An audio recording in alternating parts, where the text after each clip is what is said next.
మనం చూస్తే గనక గత 4 సంవత్సరాల నుంచి రష్యా, ఉక్రెయిన్ యుద్ధం కావచ్చు, ఆ తర్వాత డొనాల్డ్ ట్రంప్ అధికారంలోకి వచ్చాక ఇండియా పైన వేసిన శాంక్షన్స్ కావచ్చు, ఈ మధ్య కాలంలో అమెరికా, ఇరాన్ మధ్య జరుగుతున్న యుద్ధం కావచ్చు, వీటన్నిటి వల్ల సరిగ్గా డిమాండ్ లేకపోవడం వల్ల ఇండస్ట్రియల్ గ్రోత్ అనేది ఆ స్థాయిలో జీతాలు పెంచే స్థాయిలో లేదు అని చెప్పి ఇండస్ట్రియలిస్టులు అంటున్నారు. ఇప్పుడు వర్కర్స్ రైట్స్ అంటే వర్కర్స్‌కి మినిమమ్ వేజెస్ కావచ్చు, కనీసంగా బేసిక్ స్టాండర్డ్ ఆఫ్ లివింగ్ పెంచడానికి యోగి ఆదిత్యనాథ్ ప్రభుత్వం ఏదైతే యూపీలో ఉందో వాళ్ళు ఒక కమిటీ వేసి అందరికీ కూడా అన్‌స్కిల్డ్, సెమీ స్కిల్డ్, స్కిల్డ్ వాళ్ళకి కొంత మేరకు పెంచారనమాట. అయితే అది సరిపోవు, ఏమాత్రం సరిపోవు అని చెప్పి వర్కర్స్ చెప్తారు. ఇంకో పక్క బిజినెస్ పీపుల్ ఎవరైతే అక్కడ ఇండస్ట్రీస్ నడుపుతున్నారో వాళ్ళ కాజ్ కూడా జెన్యూన్. వాళ్ళకంత గ్రోత్ కూడా లేదనమాట. ఒక పక్క వర్కర్స్ రైట్స్ కావచ్చు, ఇంకో పక్క ఇండస్ట్రియల్ గ్రోత్ కావచ్చు, ఇవన్నీ బ్యాలెన్స్ చేస్తూ కొంత మొత్తంలో పెంచినప్పటికీ కూడా అవి సరిపోవని చెప్పి వర్కర్స్ చెప్తున్నారు. మామూలుగా చూస్తే గనక 11,000 నుంచి 15,000 వరకు ప్రస్తుతం వాళ్ళ జీతాలున్నాయి.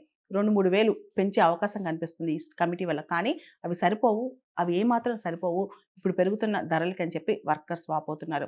ఇంకో పక్క ఇండస్ట్రియలిస్టులు మాకు బిజినెస్ లేదు కాబట్టి మేము ఇప్పుడు పెంచినా ఆ ప్రయోజనం మాకుండదు. మాకు చాలా కష్టం అవుద్దని చెప్పి వాళ్ళు చెప్తున్నారు. దీని మధ్య సంఘర్షణ జరుగుతుంది. ఈ తరుణంలోనే చాలామంది వర్కర్స్ బయటకొచ్చి ప్రొటెస్ట్ చేయడంతో పోలీసులు వాళ్ళని అరెస్ట్ చేయాల్సిన పరిస్థితి వచ్చింది. కొత్తగా వచ్చిన లేబర్ కోడ్‌లో నేషనల్ మినిమమ్ ఫ్లోర్ వేజ్ అని చెప్పి మినిమమ్ కనీసంగా ఎంత ఇవ్వాలనే దాని మీద ఒక ఫిక్సేషన్ చేశారు.